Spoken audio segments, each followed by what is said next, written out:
ಈ ಮೀಸಲಾತಿ ಒಳ ಮೀಸಲಾತಿ ಹೋರಾಟದ ಪ್ರತಿಫಲವಾಗಿ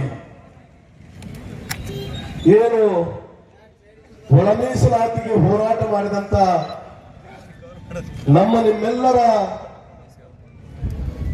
ತಾಯಂದಿರ ತಂದೆಯರ ಅಣ್ಣ ತಮ್ಮಂದಿರ ಸುಮಾರು 10 ರಿಂದ 12 ಜನರ ಪ್ರಾಣವನ್ನ ಕೊಟ್ಟಂತ ಈ ಹೋರಾಟಕ್ಕೆ ಕೊನೆಯದಾಗಿ ಏನು ಸುಪ್ರೀಂ ಕೋರ್ಟಿನ ಆದೇಶದ ಮುಖಾಂತರ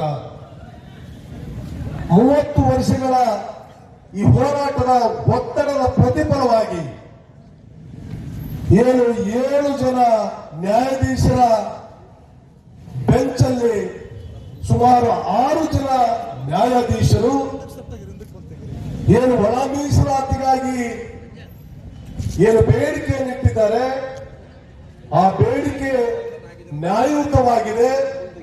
ಅದಕ್ಕೋಸ್ಕರ ಈ ದೇಶದ ಪ್ರತಿಯೊಂದು ರಾಜ್ಯದ ಸರ್ಕಾರಗಳು ಇದನ್ನು ಅನುಷ್ಠಾನಗೊಳಿಸಲಿಕ್ಕೆ ಅವರಿಗೆ ಅಧಿಕಾರ ಇದೆ ಎಂಬ ಸಂದೇಶವನ್ನ ಆದೇಶವನ್ನು ಮಾಡಿದ್ದಾರೆ.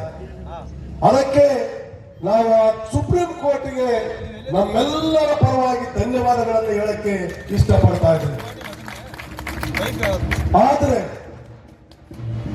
ಸುಮಾರು ದಿವಸಗಳಾದರೂ ಕೂಡ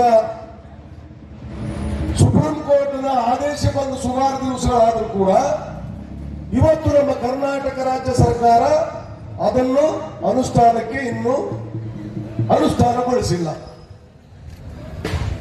ಈ ವಿಳಂಬ ನೀತಿಯನ್ನ ನಾವೆಲ್ಲರೂ ಈ ರಾಜ್ಯದ ಏನು ವಂಚಿತ ಜನ